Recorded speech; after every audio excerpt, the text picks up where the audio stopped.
Hello and welcome to the Philippines. I was going to walk. I'm over here in Lapu-Lapu, Mactan. I had walked a couple of hours, at least a couple of hours already. Took a couple of breaks. It was very, very hot, at close to 100 degrees Fahrenheit, I believe. And I stopped, had cooled off a little bit, a few times, and had a little water. And I was going to walk across the bridge back over to Cebu City, Mandaue City area. But I thought, pushing my luck. Uh, I had already been out in that real hot, humid weather for quite a while, and I can take quite a bit. But I decided get a hobble, a motorbike taxi, and was right outside of a mall, pretty close to the older two-lane bridge. And in fact, I just asked him. I didn't know why he didn't go right, take a left out of that area. Guess there's no left turn allowed, so we went down and turned into where the city hall is, area of Lapu-Lapu, Mactan, and we're turned around and we're going to cross over the bridge. Talkative guy, and some of these drivers are. I was thinking about taking an air-conditioned taxi, but you know what? It's hard to take a video. It's difficult to take a video through the window of a taxi. So I went out on the street and tracked down this hobble driver. He quoted me a pretty reasonable price.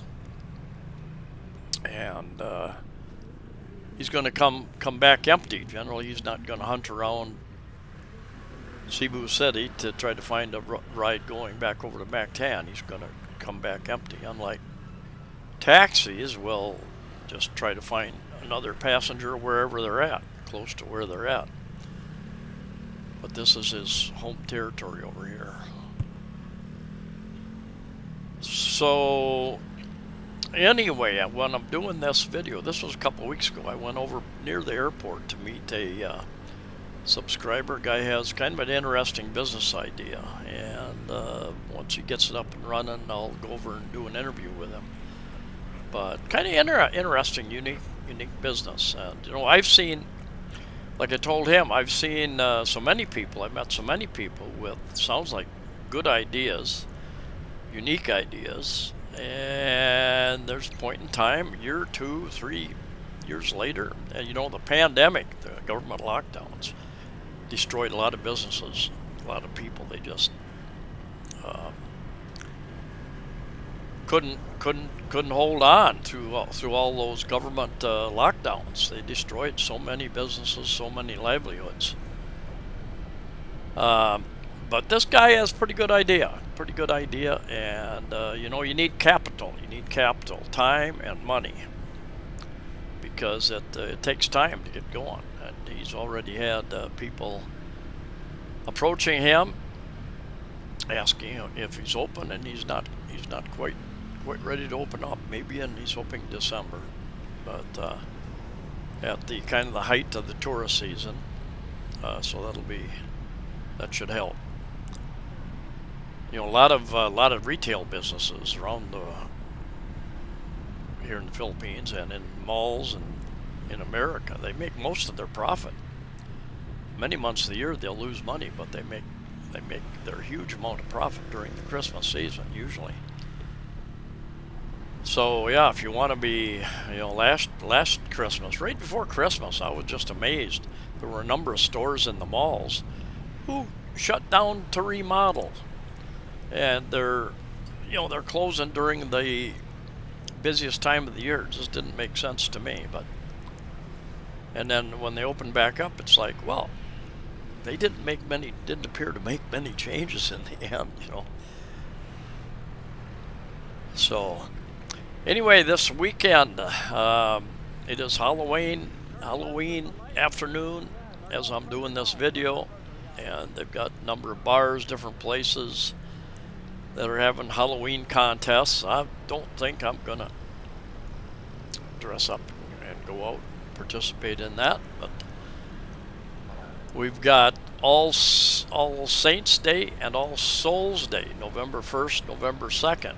You've got hundreds of thousands of people traveling here in Cebu, millions of people traveling across the Philippines, so ferries will be full, buses will be full, airports will be full, terminals will be very busy all over the Philippines, no doubt. And the government has tens of thousands of more police and military out trying to make it safe for everybody. So it's going to be an interesting weekend. People are going back to their provinces, their hometowns, to visit the local cemeteries. And I just did, right before I did this, I put up another video about what we call in America, we call it Memorial Day, where you go in and you'll put flowers on in the cemetery, the loved ones who passed away. They call it a number of things: All Saints Day, All Souls Day, Undas. Depends upon what language you're using. Cagal, I think Cagal here in Cebuanos, I think is the name. But yeah, I put a video up and did some walking around in a couple of different cemeteries. They're much different than anything I've been in the U.S. And there are some where, in fact, years ago, I don't know if they allow it anymore, there were people living. Man, there were sorry stores inside of the cemetery. People were living in there, and they had the little convenience, miniature convenience stores, which is a sorry store, all that type of thing. So interesting. So what are you doing over the weekend? Tomorrow, Saturday and Sunday, then another week. Boy, I can't believe it's November already. And we have gone from our southwest monsoons to our northeast monsoons. So the wind is coming mostly from the northeast and east now. There is a weather system to the east of us that may turn into a tropical storm and or even a typhoon in the coming week, midweek or so. Different models show that it may do that, but it may or may not. Even with all the technology and the forecasting tools they have these days, it's still hit and miss, kind of a guess, until it gets nearer, until it develops. And the warm Philippine Sea, once it comes in off the cold Pacific and hits the warm waters of the Philippine Sea, something that doesn't look like much of a storm can, within 48 hours, can turn into a typhoon or a super typhoon. So we'll just have to sit. This year has been relatively quiet. First half of the year, first 6 months or so, barely had any named storms at all. Very rare. So we've got a couple more months. They're expecting to have a couple named storms, maybe a couple more typhoons yet this year. Usually November they start dropping off. December, very few in December, although a few years ago we had super typhoon Odette came through in the middle of December. Very rare, but never say never. And I'm putting this video up on the last day of November. I've got so much video. I'm never lacking video or ideas about videos. I've got so much video that I just want to use some of it up, and I could do 2 or 3 a day for a long time probably if I really wanted to, was that motivated. And we're going to stop in the shade. It's hot, and these motorbike drivers will oftentimes stop beside a vehicle in the shade if they can get beside a truck or the shade of a building.